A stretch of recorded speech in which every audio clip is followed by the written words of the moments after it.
Hello नमस्कार दोस्तों। Anshu classes पे आपका स्वागत है। आज का हमारा टॉपिक है जो परसेंटेज, उसका पार्ट 2।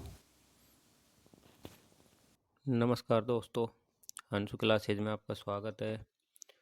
आज हम जो परसेंटेज का टॉपिक चल रहा था उसी को कंटिन्यू करते हैं और थोड़ा एडवांस लेवल के क्वेश्चन है इसमें।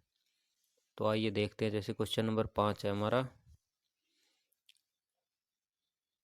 एक व्यक्ति अपनी आय का 1/5 भाग अपनी पत्नी को देता है तथा शेष भाग का 2/7 भाग अपने बड़े पुत्र को देता है तथा शेष का 1/4 भाग छोटे पुत्र को देता है तथा अंत में उसके पास कुल 90,000 रुपये शेष बचते हैं, तो उसकी कुल आय ज्ञात कीजिए।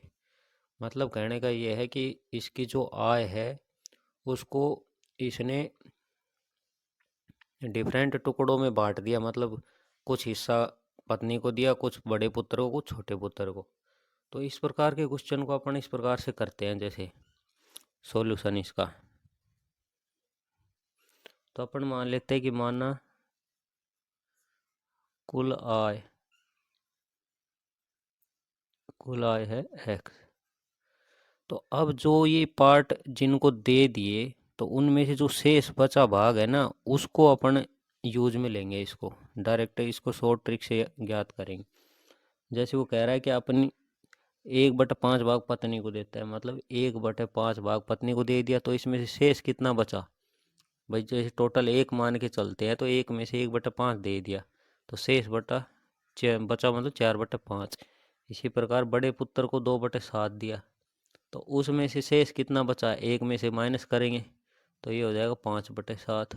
इसी प्रकार छोटे पुत्र को 1/4, तो 1 में से माइनस करेंगे तो ये आ जाएगा 3/4। ठीक है। तो ये जो बचे हुए भाग है ना, इनको जो टोटल इसकी आय है उससे मल्टीप्लाई करेंगे, तो टोटल बचा हुआ उसका जो शेष राशि है वो मतलब मिल जाएगी।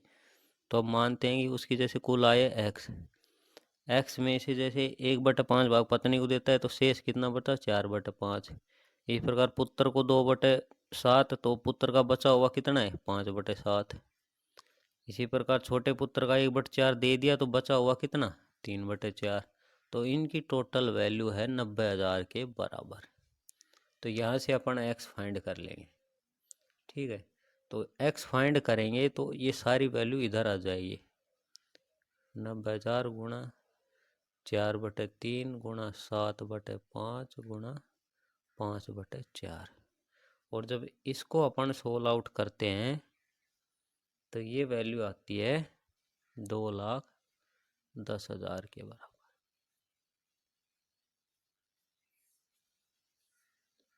आइए अभी आज का नेक्स्ट क्वेश्चन देखते हैं। नेक्स्ट क्वेश्चन है, एक विद्यार्थी को परीक्षा में पास होने के लिए 40% अंक प्राप्त करने पड़ते हैं। यदि वह 40 अंक प्राप्त करता है तथा 20 अंकों से फेल हो जाता है, तो कुल अधिकतम पूर्णांक ज्ञात कीजिए। तो इस प्रकार के प्रश्न में इस प्रकार लेते हैं अपन। जैसे इसका सॉल्यूशन इस प्रकार होगा कि पासिंग मार्क है ना, वो है 40%। तो मतलब विद्यार्थी ने 40% अंक प्राप्त करने हैं, लेकिन उसने क्या किया, 40 अंक तो प्राप्त किए तथा 20 अंकों से फेल हो गए, मतलब वो 20 अंक इसके कम पड़ गए। मतलब इस 40% को प्राप्त करने के लिए उसने 40 अंक तो ले लिए, लेकिन 20 अंक से फेल हो गया। तो इसका मतलब 40% की वैल्यू होगी 60। ठीक है। तो यहाँ से अपन 1% की अगर वैल्यू निकालेंगे तो वो हो जाएगी 60/40। अपने को टोटल 100% निकालना है, मतलब कि पूर्णांक कितना था, तो वो होता है 100% लेके चलते हैं। तो इसके लिए अपन सीधा इसको 100 से मल्टीप्लाई कर देंगे। तो यहाँ से कैलकुलेशन करेंगे तो ये आ जाएगा 100% वैल्यू का मान आ जाएगा 150। मतलब 150 अंक का वो एग्ज़ाम था। ठीक है। और उसको मतलब जैसे अब देखे जाए कि पासिंग मार्क कितनी चाहिए, तो भाई 150 का 40% निकाल लो। 150 का 40% कितना हो जाएगा, 60 अंक। मतलब उसको 60 अंक चाहिए थे पास होने के लिए। तो यहाँ से वेरीफाई कर सकते हैं अपन, 60 अंक चाहिए थे तो 40 उसने प्राप्त कर लिए, प्लस 20 से फेल हो गए। तो मतलब इस प्रकार से क्वेश्चन आते हैं। अब देखते हैं अगला क्वेश्चन। नेक्स्ट क्वेश्चन है, एक की आय 20 से 10% अधिक है, तो बी की आय ए से कितने प्रतिशत कम है। तो ये क्वेश्चन बहुत छोटे छोटे हैं, लेकिन ये बहुत बार एग्जाम में पूछा जाता है।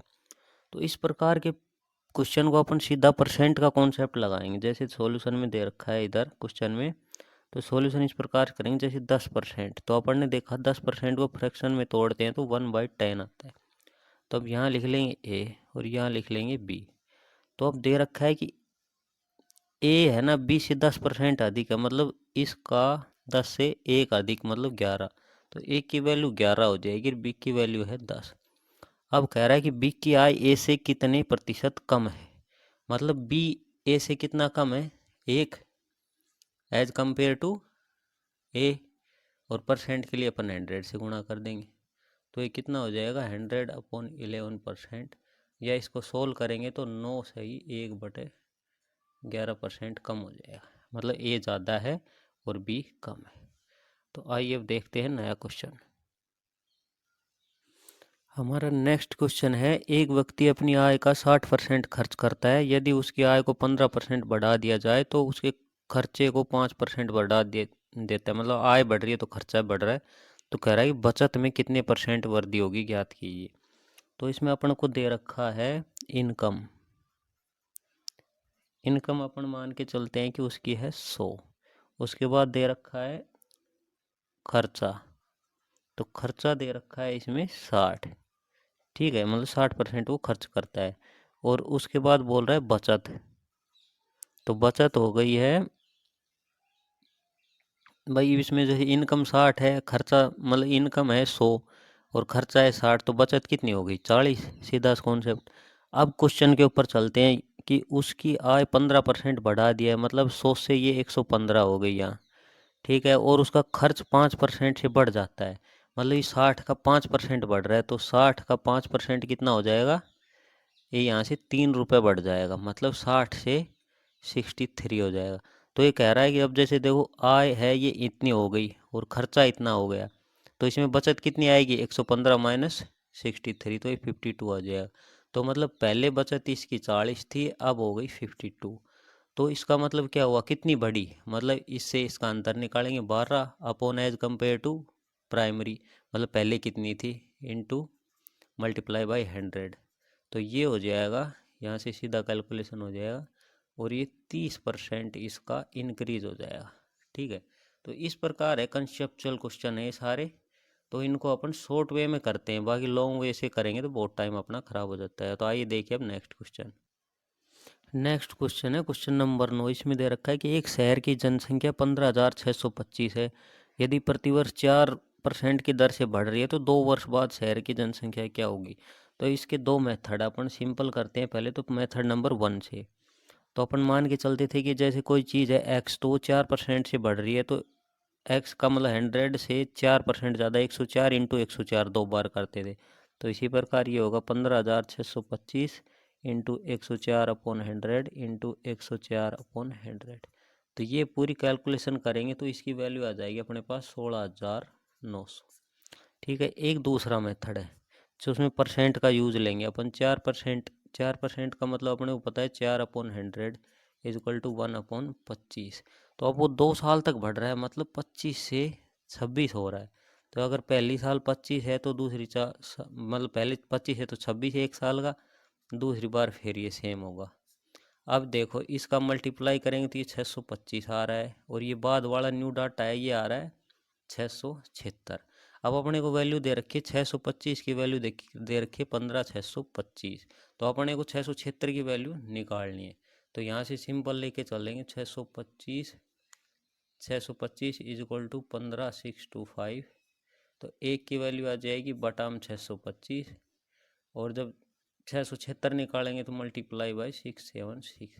तो यहाँ से निकालेंगे अपन वैल्यू, तो ये टोटल वैल्यू आ जाएगी इसकी 16,900। तो ये बढ़ी हुई वैल्यू है, जो मतलब बढ़ के 2 साल बाद इतनी हो गई। आइए अब देखते हैं नेक्स्ट क्वेश्चन। ये मेथड 2 है, मतलब दोनों मेथड से आप किसी से भी कर सकते हो। हमारा नेक्स्ट क्वेश्चन है, किसी परीक्षा में कुल विद्यार्थी का 80% इंग्लिश में पास है तथा 85% गणित में पास है तथा 75% दोनों विषयों में पास है। तो दोनों विषयों में फेल विद्यार्थियों की संख्या 40 है, तो कुल विद्यार्थियों की संख्या ज्ञात कीजिए।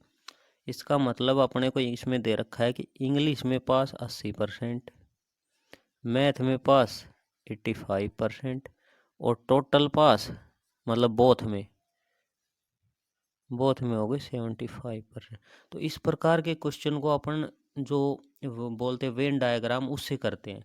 तो जैसे एक ये ले लिया, दूसरा ये ले लिया, तो ये अपन ले लेते हैं इंग्लिश के लिए, ये मैथ के लिए, और ये हो जाएगा बोथ मतलब कॉमन के लिए, ये बीच वाला।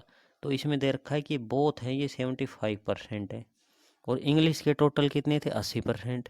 तो मतलब कितने बच गए 5%। इसी प्रकार अगर मैथ को लेते हैं तो मैथ में है 85%, लेकिन 75 तो ये बोथ में आ गए, तो कितने बच गए 10%। अब इन टोटल जो इनको जोड़ेंगे तो ये आ जाएगा 90%। तो इसका मतलब टोटल 90% तो हो गए पास, तो बचे कितने 10%। 10% क्या हो गए फेल, और फेल की संख्या कितनी दे रखी है अपने को 40। तो जब 10% की वैल्यू 40 दे रखी है, तो यहाँ से 100% निकाल लेंगे, कितना होता है 400। तो 400 का मतलब ये होगा कि टोटल विद्यार्थी परीक्षा में कितने बैठे थे 400। ठीक है, तो इसी प्रकार के क्वेश्चन है जो बहुत बार रिपीट होते हैं। तो आइए देखते हैं नेक्स्ट क्वेश्चन। आज का हमारा नेक्स्ट क्वेश्चन है, यदि किसी वस्तु के मूल्य में 10% की वृद्धि कर दी जाती है तथा उसके बाद पुनः उसके मूल्य में 20% की कमी कर दी जाए तो उसके प्रारंभिक मूल्य पर क्या प्रभाव पड़ेगा। तो अपन इसको सिंपल देखते हैं। जैसे देखते हैं कि भाई 10% का मतलब होता है 1/10। तो क्या कह रहा है कि 10% वृद्धि की जाए, मतलब 10 से 11 कर दी, मतलब उसकी वैल्यू पहले 10 थी अब 11 कर दी। अब उसके बाद कह रहा है उसके मूल्य में 20% फिर कमी करना है। तो मतलब 20% कमी का मतलब हो गया 20/100 इजकल टू 1/5, मतलब 5 में से 4, मतलब पहले अगर 5 थी तो अब वैल्यू हो गई 4। ठीक है, तो अब यहाँ इसको ऐसे देखते हैं, ये मल्टीप्लाई करेंगे तो इसकी इनिशियल वैल्यू आ जाएगी 50, ये 10 और 5, और इधर से आ जाएगी फाइनल वैल्यू 11 × 4 मतलब 44। मतलब पहले 50 थी तो अब 44 हो गई, तो मतलब कितनी घटी इसकी, तो 50 में 44 गए तो 6/50 × 100। तो यहाँ से ये कट जाएगा, मतलब इसकी वैल्यू 12% डिक्रीज हो गई। ठीक है, तो ये है, ऐसे क्वेश्चन बहुत बार पूछता है।